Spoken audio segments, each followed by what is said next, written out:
आज हम सीईटी के लिए सबसे महत्वपूर्ण टॉपिक वर्ण के बारे में डिस्कस करेंगे। मात्रा के आधार पर स्वर 3 प्रकार के होते हैं।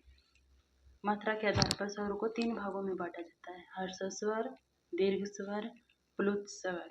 हर्ष स्वर के उच्चारण में बहुत ही कम समय लगता है, इसीलिए इन्हें एक मात्रिक स्वर भी कहा जाता है।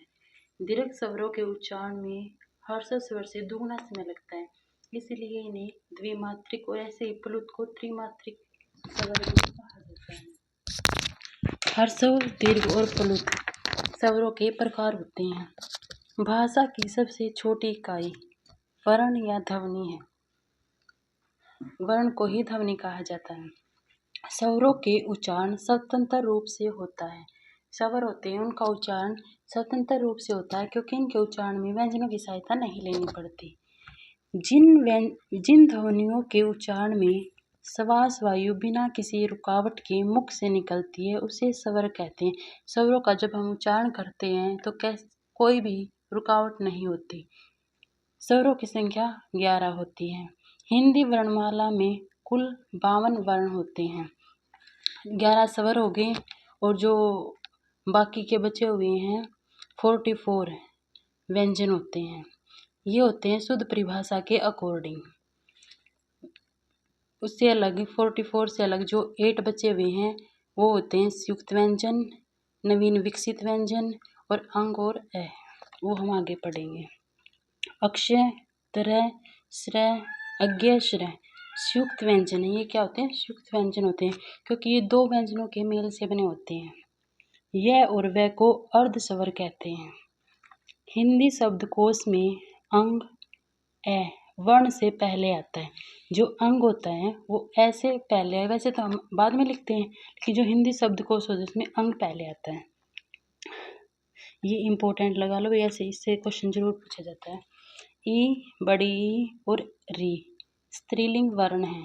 शेष सभी वर्ण पुल्लिंग होते हैं। इनको छोड़ के जितने भी वर्ण होते हैं, जितने भी स्वर हैं, व्यंजन हैं, सभी पुल्लिंग होते हैं। सिर्फ ये 3 ही स्त्रीलिंग होते हैं और ये इनको पंचतंत्र भी बोलते हैं।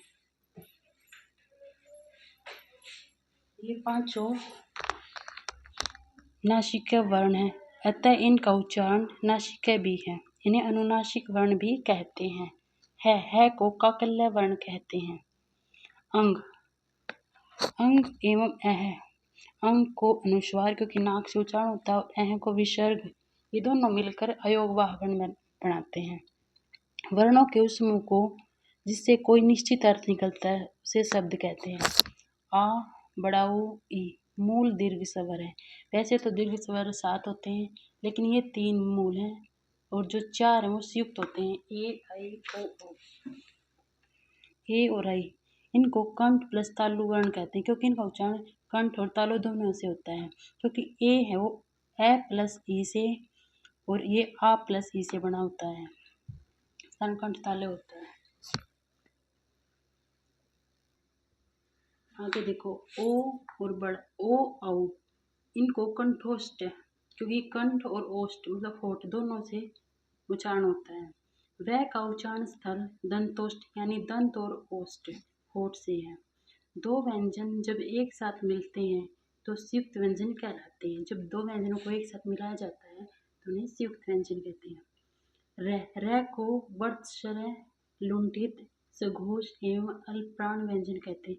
ये भी बहुत इंपॉर्टेंट क्वेश्चन है। लिखित भाषा में मूल ध्वनियों के लिए जो चिन्ह मान लिए गए हैं तथा जिन रूप में ये लिखे जाते हैं उसे लिपि कहते हैं।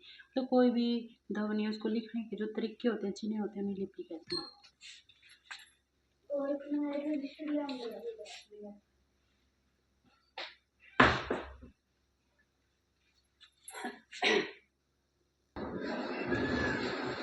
हिंदी शब्दकोश में अक्षय वर्ण के क वर्ण के बाद आता है क्योंकि अक्षय एक संयुक्त वर्ण है जो कि क और श से, ऐसे ही तय होता है जो तय और र से मिलता है। जय होता है जय और य से मिलता है। प्लुत स्वर के उच्चारण में दीर्घ स्वरों से भी ज्यादा समय लगता है। अनुस्वार पंचम वर्ण का कार्य करते हैं।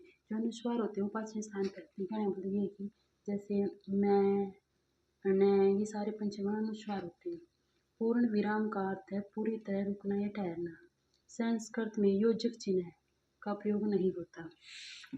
कोई पुस्तक हो, समाचार पत्र हो, लेख का शीर्षक हो या किसी का उपमान हो, सभी में एक उद्धरण चिन्ह का प्रयोग किया जाता है। खेरे मतलब एक। और संधि, कथन और कहावत में दोहरे उद्धरण चिन्ह का प्रयोग किया जाता है। स्वर एवं व्यंजन वर्ण के भेद हैं। मात्रा स्वर, जो ये मात्रा होती हैं, ए को छोड़ के सभी 10 मात्राएं होती हैं, इनको समरूप या ग्रेफिम कहते हैं। जब दो समान व्यंजन आपस में मिलते हैं तो उन्हें द्वित्व व्यंजन या युग्मक ध्वनि कहते हैं। केंद्रीय हिंदी निर्देशालय ने हिंदी की मानक वर्णमाला में मूलतः 11 स्वर और 35 व्यंजन ध्वनि को स्थान दिया है। कामता प्रसाद गुरु ने बाह्य प्रयत्न के आधार पर व्यंजनों के 2 भेद बताए हैं, अल्प प्राण और महाप्राण। नेक्स्ट वीडियो में हम प्रीवियस ईयर डिस्कस करेंगे। Thank you.